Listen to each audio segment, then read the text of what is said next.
and boom goes the dynamite. Let's get rumbling. This is the Daily Dive, your live Monday through Friday lacrosse talk show. I'm your host, Michael Carbelis. It is Friday, March 17th, 2023. Follow us on Twitter, Instagram, Facebook, and YouTube at Daily Dive Lax. That's Daily Dive LAX. And there you in our links tree on the YouTube page and on the Twitter page, you can find our shop through there. So check it out. Get the merchandise. I cannot wait until my Daily Dive shirt comes in the mail. Our top story presented by that Daily Dive store is going to be our NLL Week 16 picks. We will also let you guys know that Hutton Jackson of the Action Network has agreed to join us for this Friday show to help us with the bets and picks. Once again, I've got my own. I'll see how it lines up with an expert in the field. And of course, in the last segment, I'll tell you a pretty crazy story about cross-checking in women's lacrosse and why I think it shouldn't be only limited to women. But first, I guess let's get to our top story presented by Daily Dive Store. It's NLL Week 16.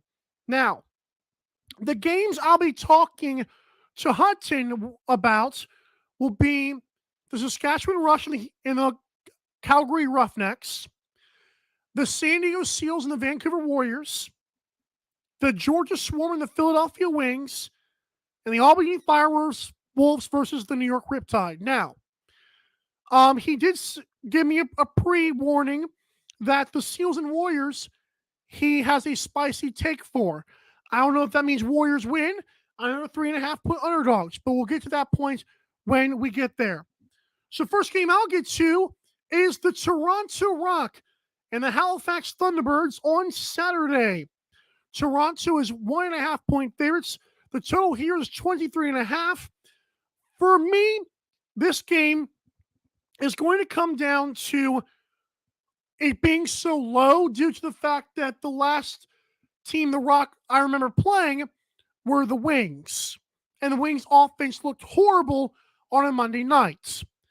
The Thunderbirds just couldn't get anything going against the Bandits. I believe this would have been like a 24.5 or 25.5 type line, or total, but it's not because one offense looked great and their defense looked spectacular. And then, of course, for the Thunderbirds, it was they couldn't get anything going against Matt freaking Vince, people. I'm going to go over 23.5, but I believe the Rock get the win here. So we're going over. We're going 14-12 or 12 to, 13. We got to get 13 from one side. I feel like I don't think this will be a blowout. So I'm going to go 13-11, 13-12, 14-12, something around those lines. You might flirt with the Rock -1.5, but I'm going with the Rock in Halifax because technically it's Canada. And I know that's not one big state, but it's still, it's better than going to a U.S. city way down south or something like that. So give me the Rock to win and give me the over 23.5 and what I think is a trap for the total right there.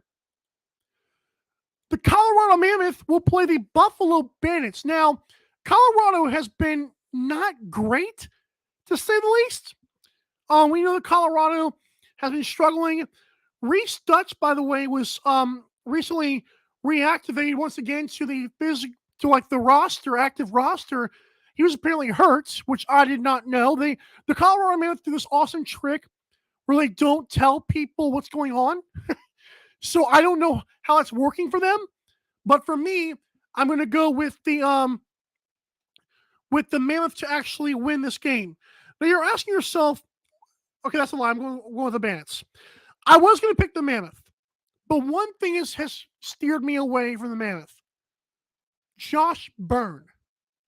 I know the back-to-back game, the Bandits were down on 9-7 against the Thunderbirds, and it seemed like all hope was lost. Well, Josh Byrne took over. So when I originally wrote this pick down, it was like, oh yeah, I'm taking the Mammoth in an upset. I don't know if there's enough there. I think there's enough to get a +1.5.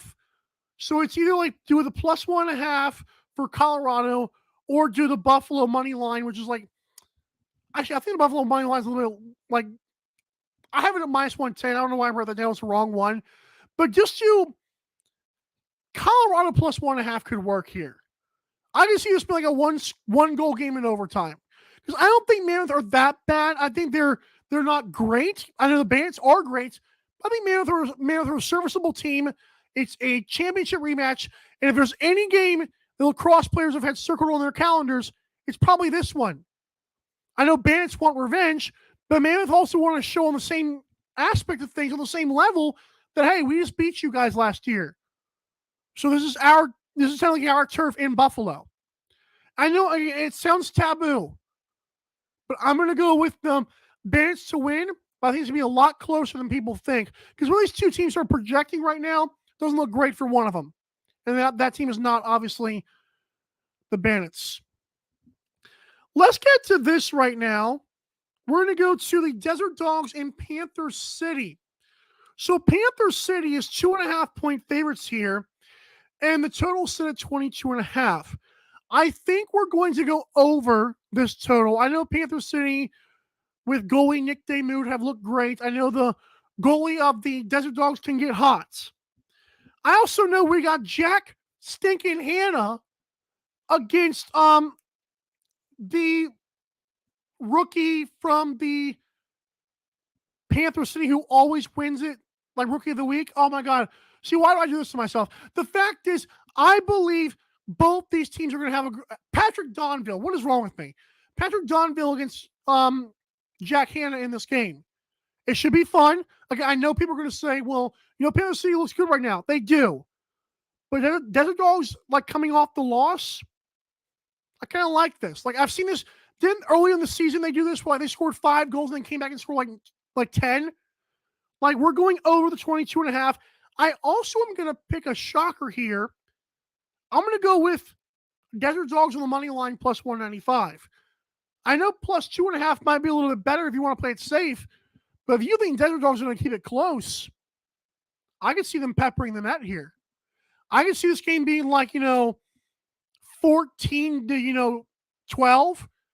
I can see a surprising shootout here. Now, again, both these teams play very feisty, but something feels like Desert Dogs want to show they're not just a 5-goal scoring team. Like that was a one-off. They did it, like I said, earlier in the season, and they never did it again. So I really believe the Desert Dogs are going to come in and play well. It might get ugly. We might see a fight. That's because one team might be trailing late. But I'm going to go with the Desert Dogs to win here. And it's also our daily dive game of the week. So there's that. So Las Vegas against Fort Worth, Texas. I don't know. Nobody shows up for those games, and I wish they would. But Panther City is what they call them. Next up, I want to get to the Philadelphia Wings and the Rochester Nighthawks. And you're saying the Wings are playing again? Yes, they are. Philadelphia will not only host Georgia Swarm, but they will also play on the road at Rochester. And what's interesting about this, and I'm going to ask Hutton Jackson about this on the next segment. I'm going to ask Hutton because he did tell us usually they will wait. The sports books will wait until the first game has been played for the team on a back-to-back. This time, we don't get that. We get both the games and their spreads and everything.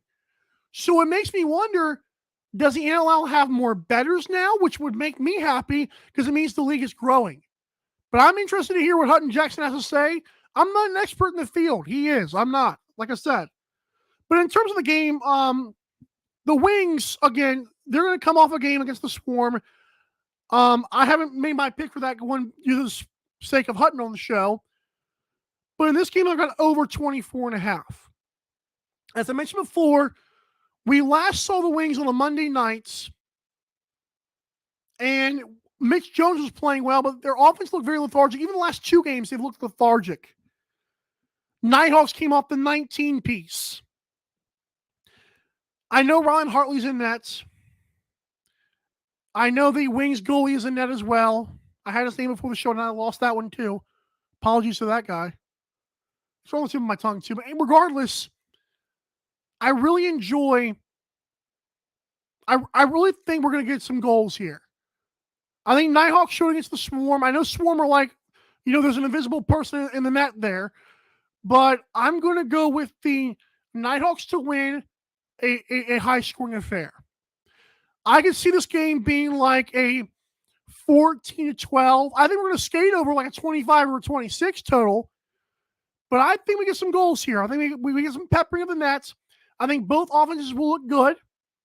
And you add the fact that the fatigue factor, because I know the Wings are in Philadelphia, so they don't have to go to Georgia, thank God, because apparently 9,000 people show up to those games. I'm sorry, that's so rude. I got to stop doing that. But I do think the Wings are going to play well against the Swarm. I think that having that game where they can just, keep on scoring against the Swarm, I think it will open up the net a lot against Rochester. Because remember, Rylan Hartley is one bad split away from allowing 10 goals. That's my new logic with him. I love Rylan Hartley. I think when he's on it, tier 1 goalie. And I've used the tier goalies like this week. I know I missed 2 shows, and I apologize for that. But this week, I have been talking about tier 1 goalie, tier 2 goalie. So I'm going to go with he's a tier 1 goalie, but he can also fall down to like a tier 3 on any given night. See Alex Bouquet against for the Saskatchewan Rush. Okay? Matt Binns, Christian Del Bianco, those guys, they get things done consistently. Rylan Hartley does not. I love Rylan Hartley. I love what he does. But that comes with a price when you're not as big as other guys. He just moves really well. It's great. You know, Laffy Taffy. You ever heard of Laffy Taffy? Those things are good. Also, I do want to mention this. Marshall Palace, who I interviewed on the show a few weeks ago, he was playing with Saskatchewan Rush, had been hurt recently. He's been traded to the Albany Firewolves. So a team that I have dragged on this show for now driving the struggle bus. As Renee said, they have the keys. And to me, they've got it on push to start right now, for crying out loud. But I like that the Firewolves have Jake Fox and Marshall Palace, because it like gives me a personal, I feel like there's something there. Maybe I'm wrong, but I feel like when you interview a Jake Fox after they make SportsCenter Top 10 like a year or 2 ago, whenever you interview Marshall Palace, and he was great telling me all the things I need to know. He was awesome when he played for the Rush. They have some young stars over there that could break out next year. And it might be why they got rid of the 2nd round pick. Well, that's a pretty good haul. Like Marshall Palace, I know he's got a family that's good, but we don't know if he's good yet. This is pretty cool that they give up a 2nd rounder for him. So Rush, keep on building for the future, like I said from before. And the Firewolves have some young guys. They can find out who sticks and who doesn't. Best of luck to Marshall and, of course, Jake Fox, aforementioned. Well, you've got my picks for the first few games. When I come back, there's still some other games to pick, including the Seals and the Warriors. Why am I hyping this one up? Why is Hutton Jackson hyping that one up? We'll figure that out next on Daily Dive. Don't go anywhere.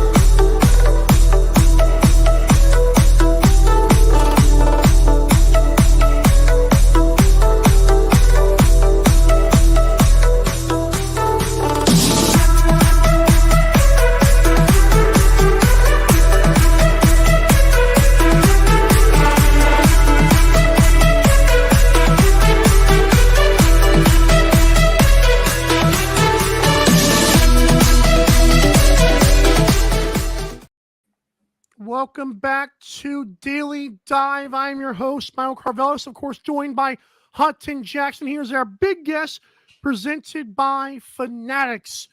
So remember to go to Daily Dive Lax on Twitter or any of our social media bios and check out the link tree to click Fanatics link and shop all things NLL and any sport you want there. Hutton Jackson, how you been, sir? I'm doing well. Yeah, happy St. Patrick's Day weekend for anyone that's celebrating, and happy NLL weekend. That's what I'm happy for, is the NLL. I can't lie. I think Warriors have a new mascot, correct me if I'm wrong, coming up. So should be fun. You think that means anything? No, I don't think it does, but it's fun, I think, for a fan base. And I don't know. I haven't seen a look at it yet. I know they're like it's going to be like a Bigfoot looking or Sasquatch looking mascot. I think. Ooh. I haven't seen it yet, but pretty intrigued to see what that looks like because that sounds pretty cool. Someone told me on Twitter one time they have like the beer thing, like they sell like cheap beer, and that's why they always stack out the stadium. So that's pretty cool. Get a mascot to go along with it. So yeah, Yeah, mascots, beer, whatever gets people through the door. Fine by me. love it. Well, I want to get to this first game, and then we'll get to that one because I know you've been kind of teasing me in the DMs about that one. Hmm. Saskatchewan Rush, but that's kind of weird. Against the Calgary Roughnecks in that ugly place in Calgary. That field is just gross. It's hard to watch that thing. Calgary's -1.5 according to DraftKings Sportsbook, which is where I got all these lines from. The total's at 23.5. I'm going with the under personally, but you're the expert here. Tell me what you got. Yeah, I only have a lean on this game. I'm gonna probably look at the player props maybe, and Oh, that might be where I end up going. I haven't looked at them yet. And usually we don't have that many options, but there's usually 5 players that have goals and points props. So that'd be something to look for wow. if you have access to FanDuel. FanDuel's the only one that currently provides props. That's awesome. But yeah, definitely check those out. It was funny. 2 weeks ago, went 4-0. I think I hit 3 straight player props. Last week, 0-5. So those are the ups and downs of the NLL and the player props, and missed a lot of them by the hook, won a lot of them by the hook. So it really, just comes down to thin margins in the NLL. But definitely happy to have player props because I probably wouldn't have picked any game last week.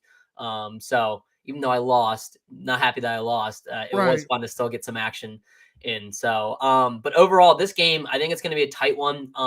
I lean the Rush on the money line. I like playing teams on the money line in a tight contest like this. The problem is, I just am not convinced that so far the highest price I've seen is +116, I believe, on FanDuel. Oh, That's just not enough for me nope. to like put my money on it. It's close to a coin. This game is close to a coin flip, and it's being priced that way. So, Good. as bettors, we want to find an edge. We want, if it was +130, a little bit closer to that, I'd be much more inclined to tell people to go bet the Rush. For me, it's just a little too tight. Don't hate the underplay at 23.5. But we have seen these teams, kind of been up and down in terms of scoring and defense. I mean, we know both goaltenders can pitch a great game. Del Bianco's been one of the best this season so far, Yep. but we've also seen these offenses put up points too. So I'm pretty hesitant to play anything here other than looking maybe at some player props, which I haven't yet. But if I had to have a lean, I'd lean Rush on the money line. I think they're more desperate than the Roughnecks are. I think they desperately need a win. They played teams tight too, despite going a little bit of a skid recently. So I don't think they're as bad as their record. I just don't think the price is the right time to back them on this one. I like that. It's funny that you mentioned the price because that would I picked the Rush. Like I wanted to see what you were going. I picked the Rush. I feel like you said, the goalie thing with to me, Del Bianco was fine. I'm worried about Alex Bouquet, but I feel like Mm-hmm. this is the game that like he randomly gets up for just because like that's what he does. So I'm okay with that. And thank you for educating us about player props because I never knew that FanDuel did that. That's Mm-hmm. awesome. Yeah, it's pretty recent. I think the last 3 or 4 weeks. So around the middle of the season is when they started offering them, which is great. And you can find some real good value on that. There was one bet last week that didn't hit. We Dane Doby is been getting like a 6.5 points prop. Ooh, But he's been really, really consistent. And he had a down game against Vegas by his standards. I think he still had 4 points. So they wow, priced it at good. 5.5. And even though he only scored 5 points last week, so we missed it by the hook. It was one of my favorite bets because it was priced at, I think, -130. But if Oh, you look at his true odds of like hitting that mark, it should have been closer to -200. So just a good example of how, when they're setting these points props, you can really kind of look at the season data so far. And obviously it's not always going to be indicative of, future success, but you can really see if you can get an edge on some of these points props. So, that's a good example of one that didn't hit. You've been able to kind of get some good edges on ones that have hit for me. And, that was a bet I would have made, 10 times out of 10, even though it didn't hit, just given the odds, like that's where you want to find value. It's not necessarily like, you want to look at matchup too, but just looking at, right. what the true odds are compared to what the sports books are giving you is a good way to kind of determine whether you're getting a good price or not. That is, I like that you said that. And I have another, I have a question. I told people this in the first segment. I don't know if you saw this part, but the last time we talked, you informed us, and it was a great information that the the bet, like this, the books will wait until the first of a doubleheader is played. So I Mm-hmm. know we're not going to get to this game per se, but I thought it was interesting. I did see the Wings game on Sunday on the DK Sportsbook. I was like, wow. Does that mean more people are betting since we get player props and this now?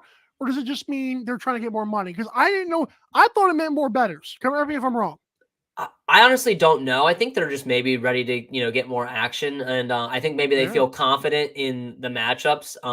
I don't believe I forget if the Wings have played Rochester yet, but I think if they had already, that probably kind of helped them, kind of Oh, determine, maybe like, hey, we have a baseline of what to expect.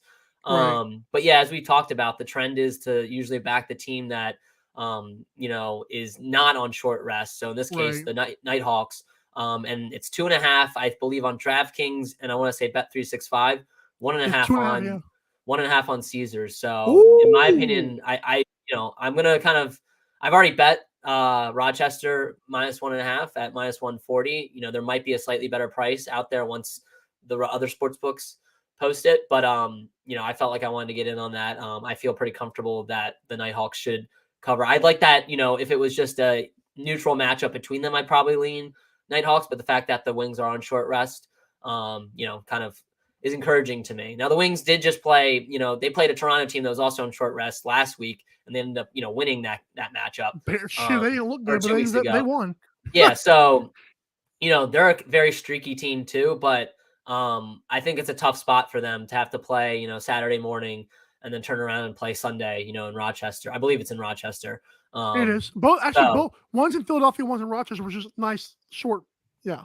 Yeah, like so that's like another, attribute to the short rest trend. I still like it no matter where they're playing, but Right. just looking at the travel, like if a team is playing in back-to-back games but they're at home during the whole weekend, then it's maybe less of an impact because they don't have to, worry about that travel. But for a case like this, that's who I'd be eyeing this weekend, I like Nighthawks that. -1.5 to cover. I like the over. Like just side point here because I feel like the I feel like the Wings are going to get going against the team that allows a bunch in the Swarm. I feel like they take like an hour trip to Rochester, however long that takes them. I feel like they can we can barely hit like a 25 or something like that. So I would feel confident. I do have Nighthawks winning though. Yeah, I don't really have Right.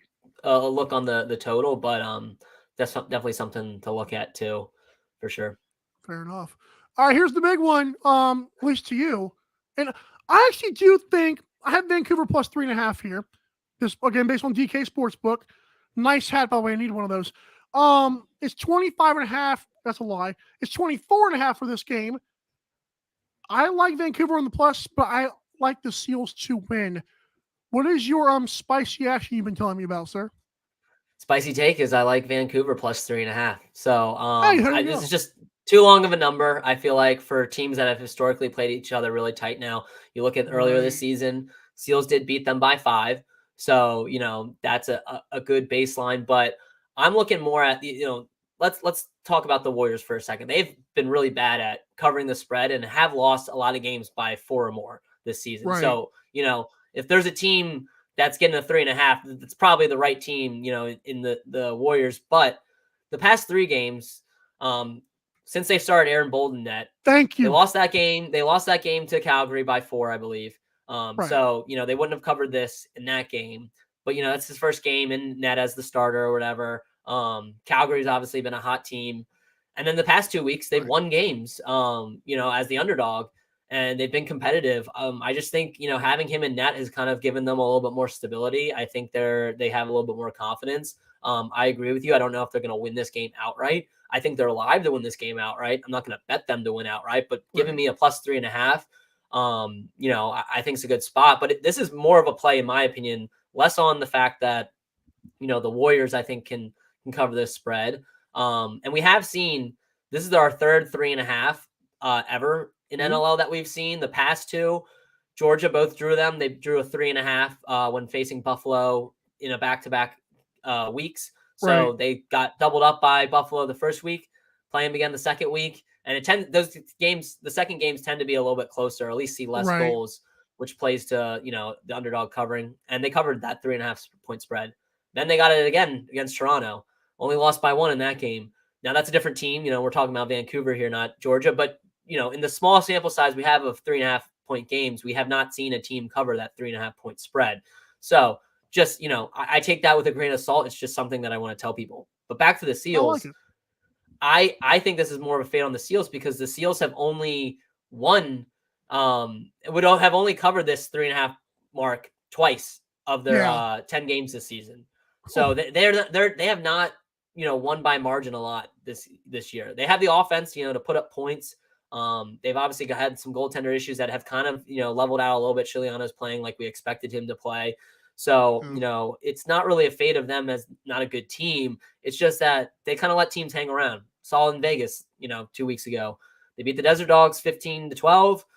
Still only won by 3, though. That Desert Dogs were right there kind of late until the fourth quarter. So yes. I expect something similar with Vancouver. I expect them to hang around. Even if they get down a little bit early, I expect that backdoor cover to be open. And Let's go. I think this is a good spot to back them plus 3.5. I don't think we're going to see a blowout, especially between teams that, last year really played each other tight. I know slightly different rosters, obviously, but they played each other tight last year. They always kind of, play each other tight.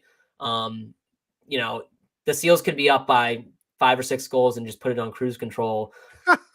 Vancouver puts a few home. And there you go. You have the backdoor cover. So that's the play I like in this one. It's juiced a little bit, minus 125 on DraftKings, but I think the juice is worth the squeeze. That's my bet. Oh, lemons. I'll tell you what, Cooper Perkins was on the show, play-by-play for the Seals. He mentioned a good point to me on why I did not pick the Warriors to actually win this game outright. The Seals have a backloaded schedule. So they're going to be getting consistent more, but we're still early in that process. I still like the Seals to win because of that. But I think we're early enough to where the Warriors can still cover that 3.5, like you said. Yeah, we're just asking them to cover, not Right. not win by 4 or more, or not lose by 4 or more, and I think that's definitely a doable task.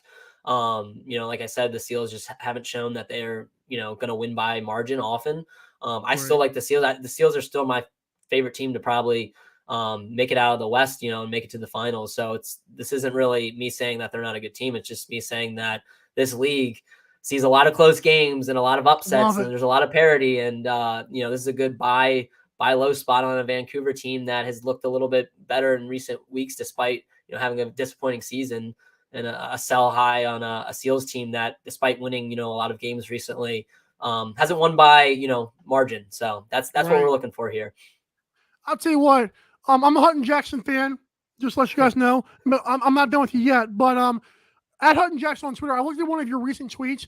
I remember the preseason NLL tweet when you talked about the Nighthawks. I saw a similar tweet with you recently about the Cannons, so I just want to tell people to check that out. I love what you said because I was like, oh, he's on to it again. You give up the good point, so I just want to mention that. Yeah, no, I mean, talking PLL a little bit, like the Cannons are plus 1,500 right now. We saw it a Whew. little bit with the Chrome last year. They were plus 2,200 because they were, finished last. And, going into the season, I knew the Chrome were going to be better. Going into this season, I think the Cannons are going to be better. There's still a lot of question marks with this Cannons team, despite their, big free agency. But from a numbers Right. point of view, what the context that I drew from that is that you're not going to really get the Cannons at that much worse of a price.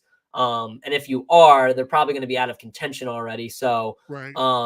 you're probably not going to want to play it at that point if it does get worse. But last year we saw the Redwoods and the Chaos at 2-5 Yep. going into week 9. They looked like they were in dire straits. They were plus 1,500, and now you're getting plus 1,500 on a team that, looks to be like they're going to be better on paper going into the season. And, 0-0 right now in the record books. Like, now's the time to kind of buy them. So from a numbers point of view, and same thing with the Nighthawks. I did not think the Nighthawks were going to be a championship contender. I didn't think they would maybe even make the playoffs. I knew they would have a shot though at making the playoffs, and I thought their odds were better than plus 5,000. I thought that was just way too long.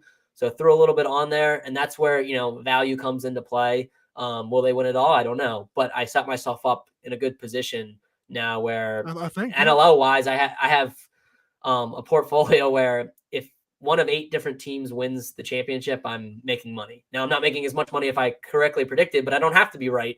I just Amen. need, be right 8 out of 15 teams worth. And, with the fact that 8 teams make the playoffs, there's really only going to be probably one team that I don't have a future on going into the playoffs. That's insane. Congrats to you on that, by the way. That was awesome. Hey, I know. Hopefully, in the future, you keep the same streak, but we hit this at the right time. I'm sure. Yeah, well, and I mean, for me, it's like betting a weekly basis.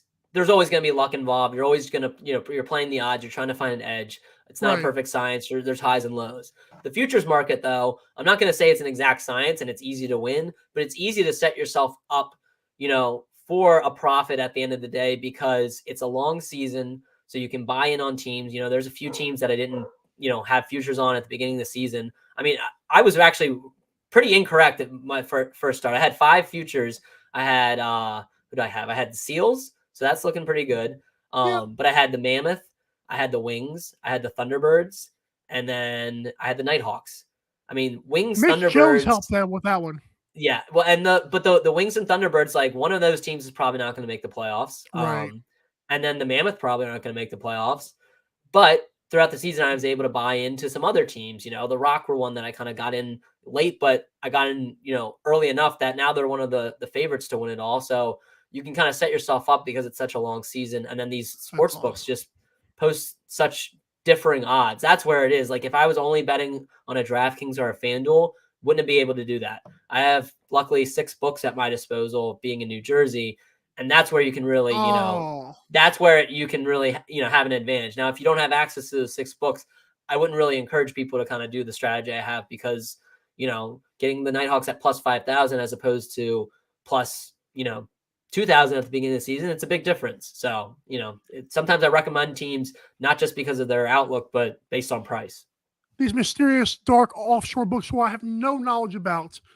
They wouldn't know what you're talking about, so that's great. Well, I don't even do offshores. It's all legal in the US. The 6 ones I have, just thankfully Jersey has a lot of sports books are in New Jersey, so that's the benefit I have of that. Bible Belt, we love it down here.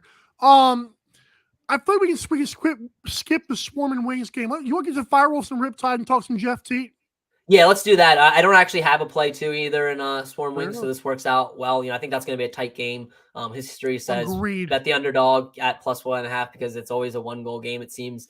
But yeah, let's talk Firewolves Riptide. This is an interesting one. It is, and they're both like 25.5 here, which is really. I have the over in the other one. I have the under in this one. I think we're gonna squeak it, but Doug Jameson is like the only good player on the Firewolves right now, and that to me is going to help me get my under 25.5. That's it. I don't have any Yeah. other reason for this. Well, hopefully we're not jinxing our bets because I like the under 25.5 as well. So Oh, we're either both going to win or both going to lose. But I like it because just like you mentioned, Jameson hasn't played well kind of in the middle of the season. Looked better last week against the Rock, a high-powered Rock team. yep. I think he's, returning to form. I think he just went through a rough stretch, so I'm not too concerned about him. But like you said, the offensive woes from the Firewolves have been, very concerning. Just haven't looked good. So the question is, like, even if Jameson gives up a lot against the Riptide, are the Firewolves going to be able to match? Riptide can put up double digits potentially, but that still is not going to hit the over at the high total of 25.5, and it is a high total. So that's kind of why I like this. And then you look on the other side, Riptide have given up a lot of goals this season, but they just played a tight, a Wings team that has looked really good recently and high powered. Cameron Dunkerley looked Who's great. that goalie, man? Where'd he come from? I love it. Yeah, I think he was on the Rush prior, and they traded for him. I don't know when they traded for him, but like, great pickup by them. He looked good. He played a really, a hot offense last week, and now he's going to play an offense that has been abysmal. Like, on paper, this looks like a good goalie matchup. So, yeah, I like the under in this one because I think even if we see the Riptide put up 15, I don't think we're going to see the Firewolves, surpass 10, in my opinion. And if the Firewolves do, I think there is a way that Firewolves win this game, but I think that still plays the under because if the Firewolves do want to win this game, they're going to want to slow down. Yeah, exactly. Jameson's going to play lights out. They're going to slow it down. They're going to limit Riptide transition. So, I'm not saying that I do think the Riptide will win, but I think there's a chance the Firewolves win. I just don't see this going over no matter who wins this game. I just think, if the Riptide, do win this game, it's probably because the Firewolves offense looks inept. And if the Firewolves, win this game, it's probably because they were able to keep the ball out of the Riptide's hand more often than not and limit Jeff Teat. And this still stays under. So I'm sure with you on he's this one one. of the player props, right? Jeff Yes, he Tate. will be. Yeah, I don't know if they've released them for the Saturday games yet. He will be a player prop. He's Oh, tough to play because he's been he can so go long off off too. for 12 points, or his player props usually 8 or 9.5. So a Oh, good day for Jeff Teed is 12 or 13 goals. He could still put up, or 12 or 13 points. He could still put up 7 or 8 points and go under his points prop. That's the crazy thing about that is yeah.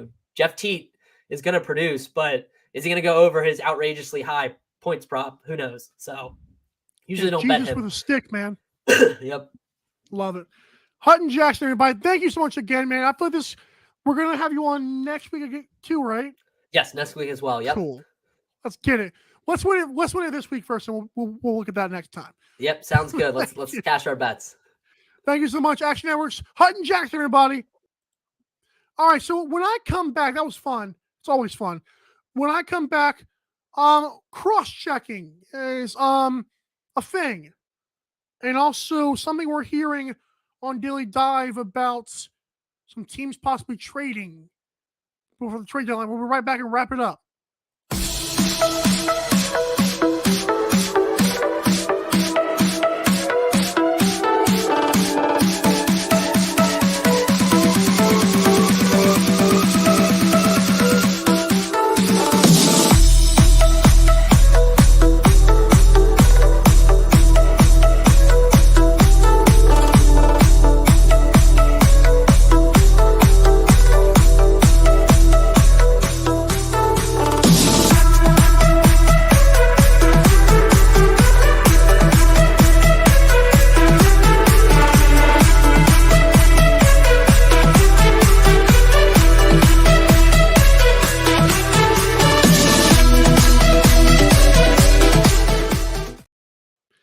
Last Brew, presented by B-Rez Coffee Company. Search B-R-E-Z Coffee Company and use promo code Daily Dive at checkout to let them know that we sent you. And remember, you're welcome for that. Terrible. So this is crazy. Something I did not expect to come across this morning, and apparently it was from March 14th. This is an ESPN article. College lacrosse groups re-examine women's games rules after injury by Michael A. Fletcher of ESPN. In part, Taylor Everson, a Yale sophomore, got a cross check from the side in a women's lacrosse game that was not called a penalty. She said she felt she said she felt like knives were being stabbed into her, unquote, and she suffered a ruptured kidney and severe internal bleeding, getting hospitalized for 2 weeks. Wow. That's not good. And I wonder, the cross check is a fine line to walk. I know before the season, we heard a lot of the broadcasters say, well, they're trying to clean up this, cross checking and all kind of stuff they're doing. And then it kind of, laid back a little bit. I don't know about y'all, but my kidneys are in the same spot as a female. So why is this just a women's thing with those illegal cross checks? Maybe because they have a more fragile body, but is it really that more fragile? We're all human bodies here. So this blew my mind though. That's like a bad injury. And is this the whole DeMar Hamlin thing with the Bills where he takes one hit to the chest and all of a sudden has basically a heart attack? Or does this happen a lot in lacrosse and should be talked about? Because remember, when we talked about with DeMar Hamlin on this here show, all the lacrosse players said they have the same thing from a ball. You don't think a stick being shoved into your side could cause an issue? I thought it was an interesting article. You don't want to take it out completely of the game because then it just becomes like you can't do anything as a defensive player. But those blindside cross checks, especially to the side, man, those are very, very dangerous things. And there's nothing I can do about it. But I thought I'd bring it to the attention of people. I know there's a few people that actually do watch the show. Shout out to the ones who subscribe to us Check out our YouTube, search Daily Dive Lax. But yeah, I thought it was something that needed to be talked about. Because to me, it was kind of scary. Like, again, not to milk this cow here, but a blindside cross check when you're going for a loose ball, I've seen it happen in the NLL. They don't call it. Those guys will slam each other all day long. It's a fine line, man. It's a fine line. Thanks so much to Hutton Jacks for coming on the show. That was great, by the way. We got player props on FanDuel. We got Sunday games, possibly now, hopefully.